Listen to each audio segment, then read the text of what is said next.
My husband admitted that he's in love with another woman he met online, and now he's proposing that we open up our marriage, but I don't even know what to feel anymore. I, 33F, have been married to my hubby, 34M, for 4 years, and we've been together for 12 years. After a lot of financial struggle, we bought a house and we are now planning to have kids.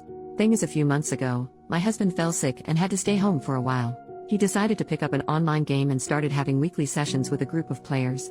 Among them is a girl, 30, I think, and long story short, he fell in love with her. He broke down crying a month ago and admitted it. He told me it built up so gradually he didn't understand how he felt until it was too late. They started texting privately after meeting and eventually had one-on-one calls together. Then at some point, he said, she told him she was in love with him and he realized it was mutual. He said he told her it was impossible but loved her too. They tried to be just friends but they couldn't resist and continued to show affection for each other. He showed me the text but also ventured into sending explicit photos. She asked if she could meet him face to face but he refused. So he told me all of this, apologized over and over again and told me he couldn't control himself, and while he loved us both, it was me he would choose no matter what. I was still very upset and slept at a friend's that night to gather my thoughts. I decided to forgive him because he clearly felt guilt and wanted to work it out. I told him that while I was deeply hurt, I still appreciated him coming forward to me and being honest about what happened. We got into long conversations about how we were feeling in our relationship. I accepted he could love someone else but said I didn't like how he handled it. He agreed. And then yesterday he asked if I was comfortable opening up the marriage to polyamory. He said he still wanted to live with me and have kids but can't erase nor ignore the feelings he has for her. He says he wants to do it right and let us both see other people, with clear boundaries and communication, and still be present for one another. I'm gonna be honest, it made me very uncomfortable at first. We have several friends who are poly, I know more or less how it works. But I never really thought about getting into it myself. I am not against it, it just never crossed my mind before. I'm trying to think it through but it's a lot to take in. Sorry my writing is probably messy but it's kind of hard to focus. I guess it's too early to decide and we have a lot more to discuss beforehand, but still. Could you guys give me your opinions on this? Thanks a lot. First update, 2 weeks later. Hey guys, first off, sorry I didn't reply to all your comments. I'm very thankful for them. They helped me realize hard, but fair, truths about the whole situation. I waited for a bit to think about it all and had multiple long discussions with my husband. I wanted to confront him before making a final decision. To answer some of your questions, the other girl wanted to meet him, but they never did. Partly because my husband refused, but honestly, mostly because she lives too far from here. I still got checked for STDs though, and I'm clean, yay. As for our polyamory friends, they apparently were the ones who suggested him to go down the polyamory road. I stopped talking to them for now, I'll deal with the bigger problem first. I told him his actions hurt me deeply and that while I appreciated him admitting his affair, it was still infidelity. I told him what you guys said, that turning it into polyamory was merely green-lighting the affair after the fact. That polyamory should be built on mutual trust and communication, which he already broke. That I didn't feel respected. It destroyed him. He said he already knew, deep down, but didn't want to admit it, neither to me nor to himself. We both screamed and cried a lot. He finally admitted he wanted to open the marriage for selfish reasons. He is very sorry.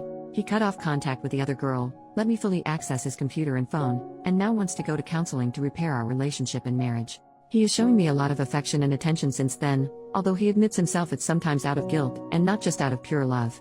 And now I want to make it work too, but, am I? Or is it sunk cost fallacy? I don't know. Our first session is in 2 months, the earliest we could get, and every day I change my mind. Literally yesterday I wanted to leave him, while today I think it's worth giving it a try.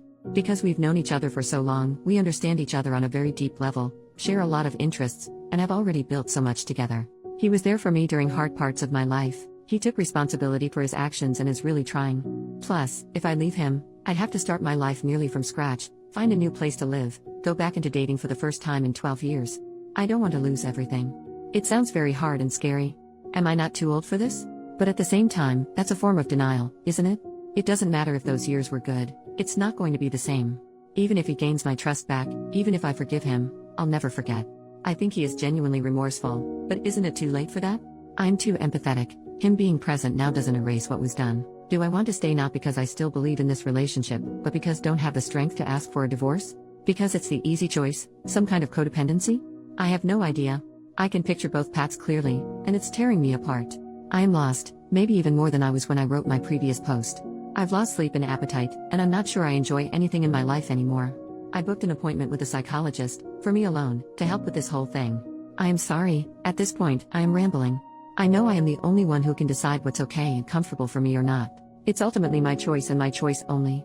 The emotional hell I am going through just makes thinking about that choice very hard and paralyzing. I'll go to both therapies and try to see what to do from here. I'll try to update, but it's probably going to take a while. I am sorry.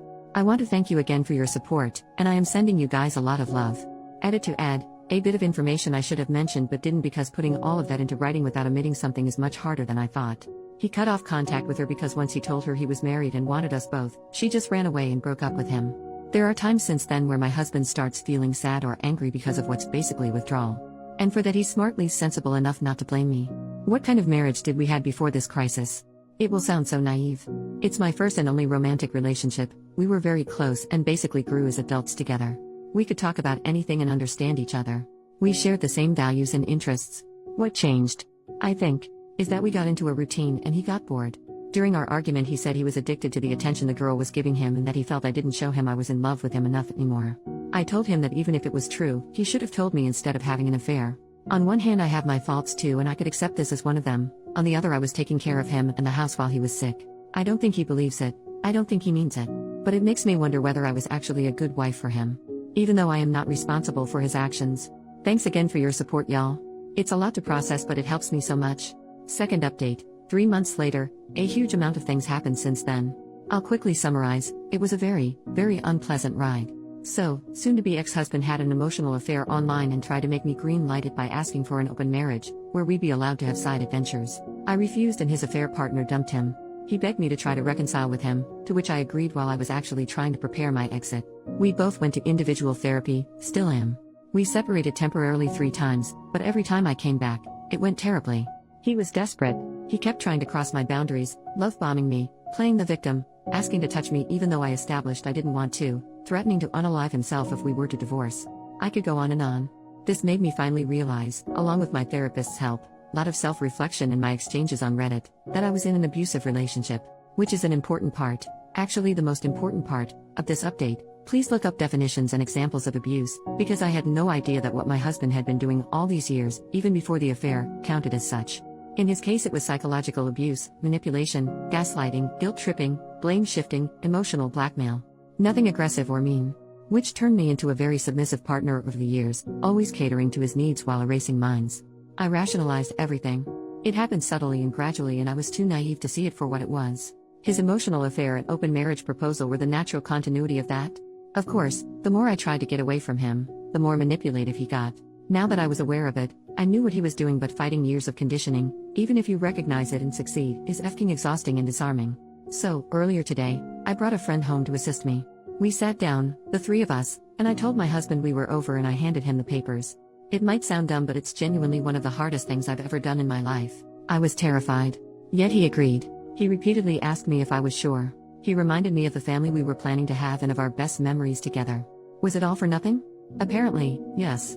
He was heartbroken, clearly mad and frustrated. But still he agreed. He signed them and went back to his parents for now. We still have to go through the whole procedure, separate our assets, decide what to do with the house and all. And he still wants us to go to marriage counseling.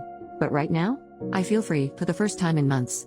The last hours have been a mix of tears, celebration and godly, restful sleep. And I have to thank you guys again, because my first Reddit post was the wake-up call I needed to eventually, finally, get here. Better late than never I guess. Thank you so much. Lot of love to you all. New update, 3 more months later on October 27, 2024, my previous post should have been the final update. I wish. God I wish. But no, of course not. Of course it got worse, again. Screw my life. After my soon-to-be ex-husband signed the divorce papers, we went no contact, or at least, I tried to. He still sent me text messages, voice messages, and tried to call me multiple times. He even sent me a long letter full of statements such as, "I'm concerned that your mental health is deteriorating. I believe you need antidepressants to help you feel like yourself again," or, "Your trauma is understandable, but it probably makes you want to punish me by making irrational decisions, like divorce," or, "I am afraid you are surrounding yourself with questionable influences that have bad agendas. Please let me help you see it through." He claimed that the crisis was just as hard for him as it was for me. People told me he was escalating and that I should protect myself. I should have listened immediately, but I didn't react soon enough. Then he came to our street. He arrived uninvited and pleaded with me to give him a second chance. He said he wanted to be there for me and for us, insisting that he didn't deserve any of this.